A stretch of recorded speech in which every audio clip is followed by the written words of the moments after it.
No matter where you're from.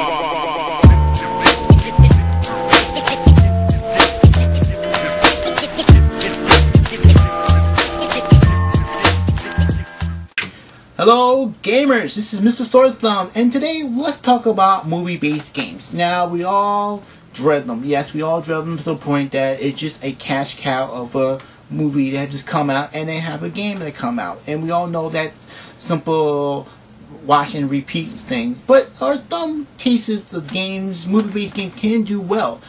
Just before I start, when I'm about to start, I'd like to go back to a video I did way back. I think a month ago, a month ago. Remember the Alien Colonial Marines? That one, that lovely game based on a movie that we all love. Aliens with the S, and how that came out. And it was no rushing. There was nothing to hold this game back to fix it. And look, and the result was it was a complete urban mess. And I did a video on that one. Unfortunately, that video was on.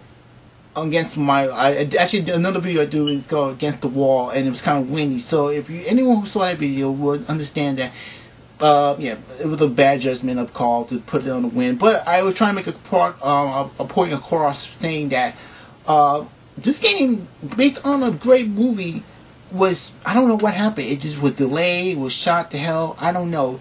But when I see a movie-based game like doing this, I mean, sometimes they're just cases like that. It was weird is no one was rushing the game out to be, oh, we gotta put this game to land, gotta put it on and have people play it. I mean, there was a lot of Alien Predator games, but to see how that was developed, wow, you have to say what happened. And as I said, it wasn't any rushing, it was anything demanding to put this game as fast as can. It was done by 6 years. It was done by the same people who did on Borderlands 1 and 2, and we all know what happened to that. Yeah, we all seen that shitstorm just completely went off the deep end.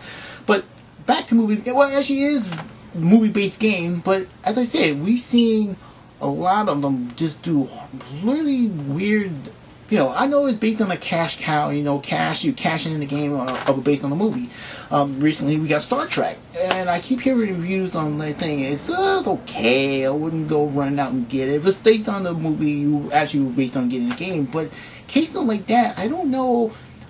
I know some people say we need to stop, having these companies just saying, oh well, it's going to be a blockbuster movie, we should get a hands on it and just give them the money. But there are some cases that movies do work well. I've seen it. We've seen it some of the time. I admit I got my hands on movie-based games just because it's based on a comic book or based on a movie. We've seen that. It's what we do. And then there are some cases that it works well, and some cases it don't work well. And then Alien, I mentioned again, Alien, the recent Alien game didn't do well at all, and that's kind of sad to see that. But and there are some games that are just way off the track. Like I remember Superman. Yes, what's funny about that game? Superman didn't came out at the same time that Superman Returns. Sorry, Superman Returns didn't came out at the same time the game did. No, actually that game was pushed back. I remember after, I think it was probably a while before the movie came out,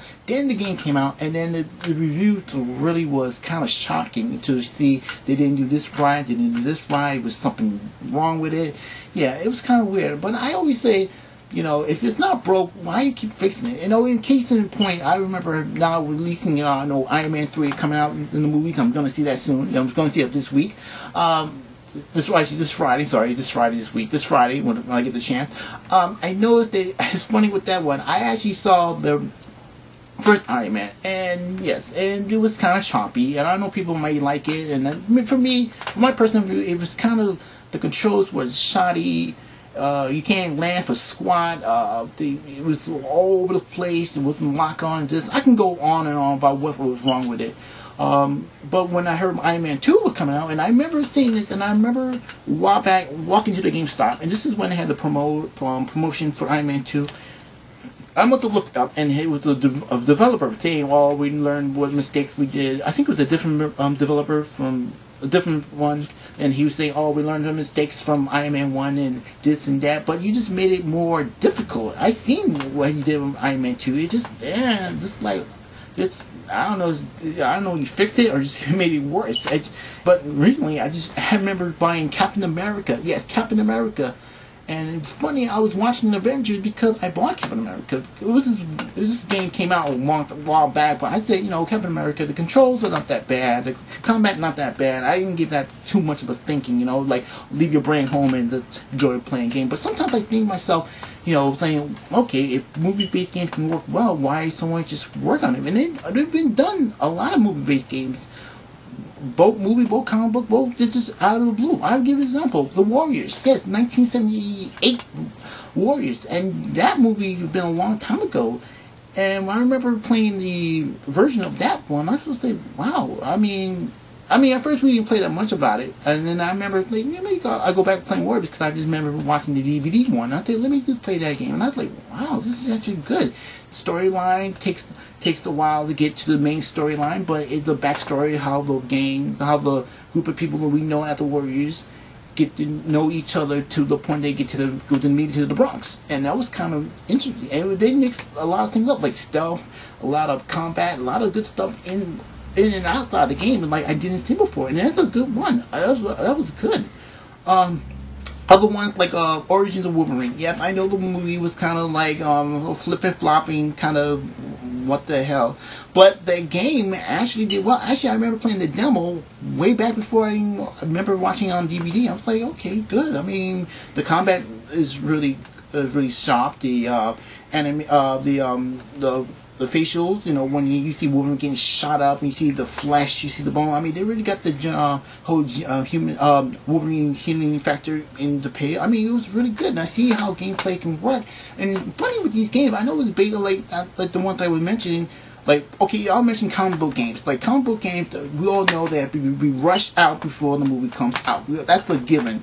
But there, in cases like Spider-Man 2, yes, Spider-Man 2, that got to be the most hidden gem on all of it. And I know you can probably say, oh, about Batman. No, this is way before we know. I mean, I know that the other Batman for the PS2 was okay, given, but Spider-Man 2 was, I have to say, wow. I mean, it wasn't rushed. I didn't feel like it was rushed. I feel like they did a lot of things inside and outside the character based on the movie, and they did it well good. The swinging was good. The city, New York, as I live, it was great. I mean, you swung. I mostly swung in days on end, just swinging to one end of the city to the next, and it was great. And I'm wondering why we don't see things like this most time, and we see games like I don't know, Green Lantern. I mean, I seen that and I think, wow, you really just, I mean, he doesn't fly and he's always walking. I mean, you could at least get him to fly. He is Green Lantern, and I don't know, or Thor,